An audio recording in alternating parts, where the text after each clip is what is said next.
All righty. Hi, everyone. Welcome to Trish and I's Hot Topic Tuesday.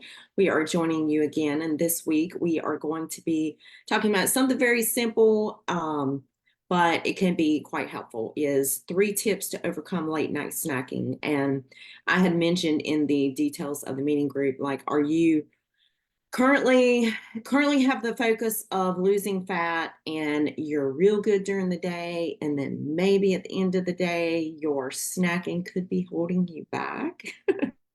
If so, which I admittedly am guilty of this in the past, it's never my meals, it's always my snacks.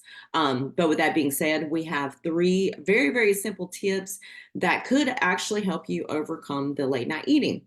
And without further ado, I will start first. The top one, number one, is very simple, but it's actually quite effective, and that is to ensure that you're eating balanced meals. Ensuring that you're eating breakfast, lunch, and dinner, and your meals are balanced where you have a base of protein, a dietary fat, some veggies with some dietary fiber, because fiber is going to help. So ensuring that your meals are balanced will help keep hunger stabilized and help you feel more satiated. Also, if you need to snack, if you get hungry between meals, highly would suggest having a snack and leaning towards things like fresh fruit, nuts, baby carrots, things like that, that will actually help you feel fuller and more satiated. But the key there is to ensure that you have that sustainable energy and you don't have the blood sugar crash, which in turn is going to, like have you reaching for something like immediately, like usually sugary or more hyper caloric dense foods. So, with that being said, number one is the obvious, and that's balanced meals, ensuring that you're not delaying your meals and you're eating breakfast, lunch, and dinner, and also snacks in between if you find yourself hungry, but being intentional with healthier snacks. And Trish is going to take the other two. Yeah, so the second one is to establish a nighttime routine, and I think, like, probably what April said is super important to that too, because if you are eating a lot of calories, balanced meals in the day, like, hopefully by the time you get to evening, you aren't in this, like, super snacky, starving, like, I wanna eat everything. Because I do find that, like, I feel like as the day goes on is when people's resolve starts to kind of, like, lessen. So if we can kind of attack that by eating like real good balanced meals, all those calories in the day should make the nighttime easier. So that's one thing of kind of establishing a good nighttime routine, which is our number two topic. Um, Other things that can be helpful, like set a cutoff time to eating. We tend to prefer 2 to 3 hours before bedtime to just help digestion and, sleep patterns and that type of thing. So you're not getting any kind of blood sugar spikes in the middle of the night. Healthy digestion is great for that. So it might not be, it could be helpful to set a pretty like hard cutoff time, maybe that 7 p.m. for you, 6 p.m., maybe count back 2 to 3 hours where you normally go to bed. So you're getting like a good time frame with that. So that can be definitely helpful. Set a time.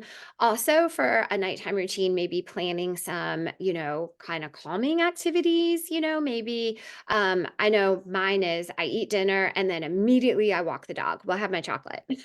Eat dinner, have chocolate, and then I walk the dog, listen to a book. So that's kind of getting me into like a calm state. And that's kind of my cue, like, okay, like eating's over for the day, and then get home and kind of establish like more of the bedtime routine. So, pick something maybe, calming like meditation. It can be like a nice walk, active, get outdoors, but nothing too crazy. You probably wouldn't want to go do like a high intensity workout or anything. So having some good bedtime routines, nighttime activities, maybe it's, doing your skincare routine, taking your supplements, vitamins for the night, climbing in bed, all the good things for that to help sleep, like a cool dark room, limit screen time. I'm bad at that one, April. Don't say anything. We'll Limit say that. I did want to piggyback on your Yeah. comment about the doing relaxing things, because a lot of people tend to gravitate towards emotional eating. And if you've had like a really crappy day at work or something bad happened, or it was just one of those manic Mondays, wish it were Sunday or whatever. But if you're just having a day like that, some people tend to, be guilty of eating their feelings. I've had a bad day and this, ice cream is going to make it feel so much better, and it really doesn't. But it does for a second, but it really doesn't. But if you do like Trish suggested and intentionally do those stress reducing activities, relaxing, like a hot bath or, sitting down with a book and a hot cup of tea, that can actually help reduce stress and in turn prevent that emotional eating. And the first one that she said, I actually do really, really well with rules. I don't set a whole lot of rules for my clients, but I set a lot of rules for myself. So I will actually set like a hard rule of you cannot eat past this time period, or in some cases set the rule of, okay, after this meal the kitchen is closed, I brush my teeth, and once you brush your teeth you can't contaminate your mouth again, because if not, you may wake up and your teeth are going to be like laying on your pillow or something. So anyway. Exactly. No, I do good with that too. Like the minute I like made an earlier dinner time for myself, I was worried. I was like, oh, I'm gonna be so hungry. Like, what if I'm super hungry before bed? Like, cause that's not a good feeling, you know? But it was amazing how like you're just not like, or you just adapt to it pretty well. But eating like again, adequate calories all day and like that type of thing helped too. But yeah, I definitely did good with like that cutoff rule for sure. Even though, again, we don't make too many rules for our clients unless they do well with that. We kind of learn that part of their personality too. And then also what you were saying too, like April, I think too, if you've had a really stressful day, but then you're like checking your work email before bed at night, that could lead to some more emotional eating. So definitely important. So the third one is, I mean, sometimes you do just get pretty hungry at night. So have healthy alternatives, healthy snacks and alternatives there, just because it can happen sometimes. Maybe you had more activity in that day, it could be that time of the month, or something like that, where you do need a little bit of something for bed, because nobody really does want to go to bed super super super starving. So maybe having fruit, something with some good protein can be helpful, something small. And even the rule with like cutting off food about 2 to 3 hours before bed, that's really about bigger meals. So something kind of small shouldn't interfere with that too much. My go-to if I'm really having trouble getting to sleep is like a half a banana seems to do it for me. Just something kind of like that, like, easy to eat, doesn't take too long, just real small. Like that seems to do the trick for me. What's yours? I started doing a smaller version of chia pudding, and I actually like that. It's funny because years and years ago, I used to swear that eating a little bit of starchy carbs before bed helped me sleep.